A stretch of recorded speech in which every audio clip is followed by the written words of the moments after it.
अच्छा, आज मैं आपके सामने कुछ सवाल करूंगा, उत्तर देना, और आज मैं आपको यह समझाऊंगा कि धर्म बनाता है या बिगाड़ता है। धर्म, आप लोगों के अंदर धर्म है? अच्छा ये बताओ, चलो दो लोग जा रहे थे, एक आप एक आपका दोस्त, दो लोग जा रहे थे, सामने 1 लाख रुपए सड़क में पड़े थे। उत्तर देना, प्रश्न सुन लो। आप और आपका मित्र दोनों लोग जा रहे थे, सामने सड़क में 1 लाख रुपए पड़े थे। आपके दोस्त ने कहा, अरे 1 लाख रुपए! तुरंत उसने उस पैसे को उठा लिया और बोला 50,000 तुम रख लो, 50,000 हम रख लेते हैं।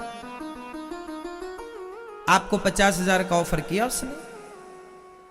आपने कहा नहीं, ये किसी के गिर गए हैं, हमें चलकर पुलिस स्टेशन में देना चाहिए, शायद उसने कंप्लेंट लिखवाई हो कि हमारे पैसे गुम हो गए हैं।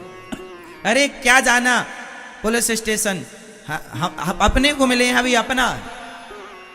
अब बताओ, आपका दोस्त कह रहा है कि ये पैसे अब अपने हैं, और आप कह रहे हैं कि ना, ये जिसका है उस तक पहुंचना चाहिए। अब बताइए, इन दोनों में धर्म किसके पास है और किसके पास नहीं है? फटाफट उत्तर दे दो। जो कह रहा है रख लो, उसके पास क्या है? धर्म है या वो अधर्मी है? क्या है वो? और जो कह रहा है जिसका था उसको मिलना चाहिए। धर्म से कहते हैं, धर्म आपको ईमानदार बनाता है। यदि ईमानदार होना गलत है तो फिर आप कह सकते हैं कि धर्म गलत है। धर्म का इतना काम है। धर्म का मतलब ये नहीं है कि तुम मंदिर जाओगे तो ही धर्मात्मा कहलाओगे। आप सत्य के मार्ग पर चलते हैं तो आप धर्मात्मा हैं। क्यों जी? धर्म की परिभाषा ये है। लोग समझते नहीं धर्म किसे कहते हैं। जरा सी बात ना समझ पाए, धर्म किसे कहते हैं। दूसरा सुनो, आप और आपका दोस्त दोनों जा रहे थे, एक सुंदर सी लड़की वहां से गुजरी। आपके दोस्त ने कहा, वाह कितनी सुंदर है, काश ये हमारी पत्नी होती। तभी आपने कहा, वाह ये लड़की कितनी सुंदर है, काश ये हमारी बहन होती। आप फिर आगे गए, फिर एक सुंदर सी कन्या गुजरी। आपके दोस्त ने फिर कहा, काश ये मेरी पत्नी होती। आपने कहा, ये तो मेरी बहन है, मीन्स बहन जैसी है। तीसरी फिर मिली, उसने फिर कहा, काश ये मेरी। मतलब एक जो आपका मित्र है वो जिस लड़की को देखता है पत्नी के रूप में देखता है, और आप जिसे देखते हैं आप बहन के रूप में देखते हैं।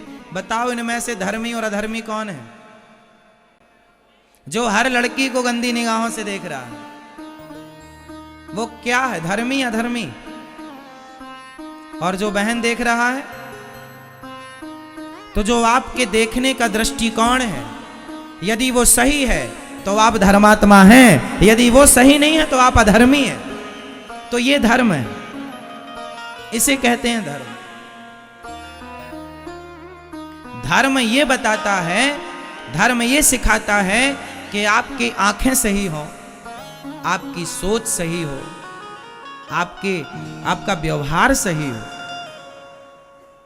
धर्म, अब लोगों ने धर्म की परिभाषा क्या मानी है? मंदिर जाना ही धर्म है, तीर्थ करना ही धर्म है, दान करना ही धर्म। ना जी, ना आप मंदिर जाओ, ना दान करो, ना ये सब। आप सिर्फ सत्य बोलो तो भी आप धर्मात्मा हैं। आप किसी का बुरा नहीं करते, आप किसी के साथ बुरा नहीं करते, तो आप कौन है? धर्मात्मा है। ये धर्म है।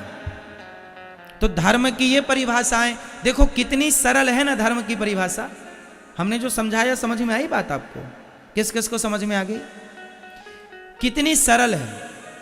इतना भी कठिन नहीं है ना धर्म को जानना, इतना भी कठिन नहीं है धर्म को समझना। लेकिन लोग पढ़े लिखे लोग नहीं समझ पाते धर्म क्या है। कभी धर्म पर वो डीपली गए ही नहीं, घुसे ही नहीं, गहराई में उतरे ही नहीं, जान ही नहीं पाए।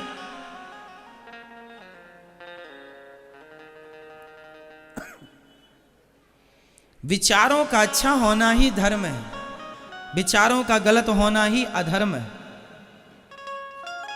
आपके विचार अच्छे हैं, आप सबके लिए अच्छा सोचते हैं, आप धर्मात्मा हैं। आप कुछ लोगों के लिए अच्छा सोचते हैं, कुछ लोगों के लिए बुरा सोचते हैं, आप अधर्मी हैं। आपके पास अधर्म की मात्रा परसेंटेज ज्यादा है, धर्म का परसेंटेज कम है। कोशिश ये करो कि हमारे पास धर्म 80% हो, अधर्म यदि 20% है तो धीरे धीरे उसे कम करते हुए खत्म कर दो। अब हमारे पास अधर्म 80% है। अच्छा, आपके पास अभी प्रेजेंट में बताओ धर्म की मात्रा ज्यादा है या अधर्म की? फटाफट उत्तर दे दो। मैया हो गई पंचायत मेरी माँ। क्या है आपके पास? धर्म है। कितना ज्यादा? बहू से तो बहुत लड़ती हो, बार बार ताने मारती हो, तेरे बाप ने यही सिखाया? फिर इसके भी तो नंबर कटेंगे। क्यों? जो दूसरों के लिए आप चुगली की भावना रखते हैं, चुगली करते हैं, उसके भी तो नंबर कटेंगे। जो आप ईर्ष्या करते हैं, वो मेरे से आगे क्यों निकल गया, मैं क्यों नहीं गया, इसके भी तो नंबर कटेंगे। धर्मात्मा व्यक्ति की यह पहचान नहीं है कि आप किसी से ईर्ष्या करें। देखो बहुत आसान है जिंदगी जीना। आप जीवन में कितने लोग परेशान हैं बताइए आप मुझे। आज मैं सारी परेशानी दूर ना कर दूं इस ज्ञान के माध्यम से तो आप कह देना। पहले ये बताओ आप जीवन में कितने लोग परेशान हैं? हाथ उठाओ। जो जो परेशान है वो हाथ उठा लो। सब परेशान हैं लगभग। आप किससे परेशान हैं? इनसे, श्रीमती जी से। अच्छा, वो आपसे परेशान है, आप उनसे परेशान हैं। नहीं, कुछ और बात है। जीवन में आप कहते हैं हम बहुत परेशान हैं। अच्छा, ये दास अनिरुद्ध है ना, हम बिल्कुल परेशान नहीं हैं, हम बिल्कुल परेशान नहीं हैं। क्यों? आपकी परेशानी इसलिए है कि आपकी इच्छाएं बहुत ज्यादा हैं। क्या है आपकी? जोर से। आपकी क्या ज्यादा है? इच्छाएं, कामनाएं। आपकी इच्छाएं बहुत हैं। जिसकी जितनी ज्यादा इच्छाएं हैं वह उतना अधिक परेशान है, और जिसकी कम इच्छाएं हैं, छोटे बच्चे ज्यादा परेशान होते हैं कि बड़े बूढ़े? बोलो। बड़े लोग ज्यादा परेशान होते हैं, छोटे बच्चे परेशान नहीं होते ज्यादा। क्यों? क्योंकि छोटे बच्चों की इच्छाएं कम हैं और बड़ों की इच्छाएं। आपको परेशान ना पत्नी ने किया ना पति ने किया। आप आज तक ये ही नहीं जान पाए कि बीमारी क्या। वो डॉक्टर किस काम का जो ये ही ना पता लगा पाए कि बीमारी क्या है। भाई डॉक्टर यदि ये पता लगा ले कि बीमारी क्या है तब तो इलाज करना आसान होता है।